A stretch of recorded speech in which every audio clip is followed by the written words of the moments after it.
To subscribe to the Agriculture Today podcast on an iPhone, just look for your podcasts app. It's that purple one on the top right of this screen. It's loaded by default on most iPhones if you've updated your operating system anytime recently. If you look for that app, just tap on the icon there and go into the app itself and look for the magnifying glass at the bottom of the screen there to go to search. And let's go type agriculture today. Kansas. I like to add the word Kansas there to get us a little bit more dialed in on our search. And there we've got it, Agriculture Today. Tap on that big icon there. And on this screen, you see that subscribe button toward the top middle. Just tap the subscribe button and you're good to go. You'll get every new episode when we release them. And technically, that's all you need to do. But if you want to dial in your settings a little bit more, hit that circular button on the right with the 3 dots. And we can get some more options here. Third from the top is the settings option. Let's hit that. And here's where you can control whether or not you get notifications when a new episode downloads. I prefer not to have that many notifications, so that's set to off. You can control how your episodes play, and then down at the bottom you've got your custom options. Those last 4, I think, are the most important here. For download episodes, I set it to only new episodes, but by default it's for off. I like to have them go ahead and download when a new one comes in, and then I can listen to it. But if you don't want to use up any data, if you happen to be away from Wi-Fi, then it's smarter to have it set for off. Delete played episodes. By default, that is on, which makes sense. You don't need them taking up room on your phone once you're done with them. Limit episodes, I set it for 2. You can choose any number of episodes you want to have it limited to. And for refresh every, by default, it's set for manually. Any of the other options will have a cost on your battery. So when you're done with those, you can just hit the done button at the top right. And let's dig into the actual podcast itself. Now you've got all these episodes here. Here's some recent episodes.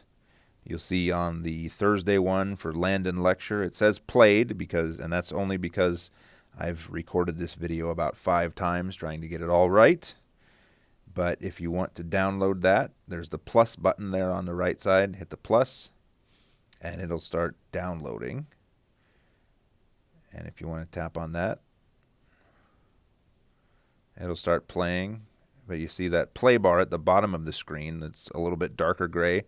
That's your play button and your rewind 30 seconds button.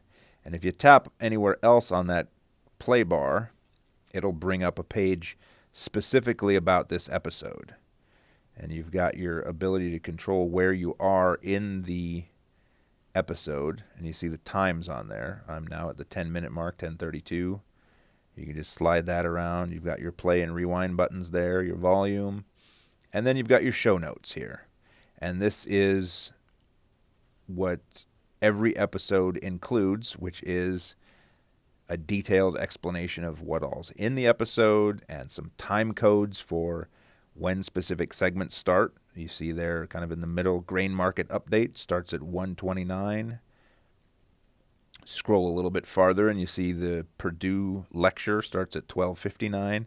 So if you want to just skip ahead to one specific episode or one specific segment, you just grab that play bar and you go right up in there. And there I've got it pretty close.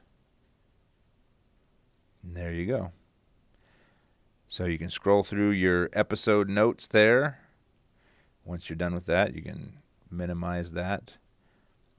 And I'm going to go back to search here. You can look for other podcasts if you want to, or you can look for the podcasts that you've already got in your library. That's that bottom button there, library. This is everything that I'm subscribed to currently, and I can just shuffle between different shows.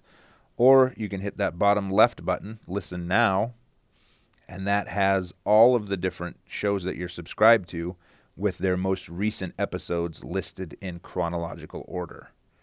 So if you're out and about, that's probably your easiest one, just to jump from most recent show to next most recent show, and that's all you have to do. Now, if you've watched all the way through here, but you have an Android phone, congratulations on your patience. But really, the options here and the settings are pretty much the same in any podcast app. There's lots of different options for an Android phone. The main thing is to find the search button and search for what you're trying to find. Then you'll have a subscribe button. You subscribe, and then somewhere in there is a settings button to fine-tune exactly how you handle all your podcasts. Pretty similar across the board. It's just how they lay out their specific apps is the only real difference. And that's it.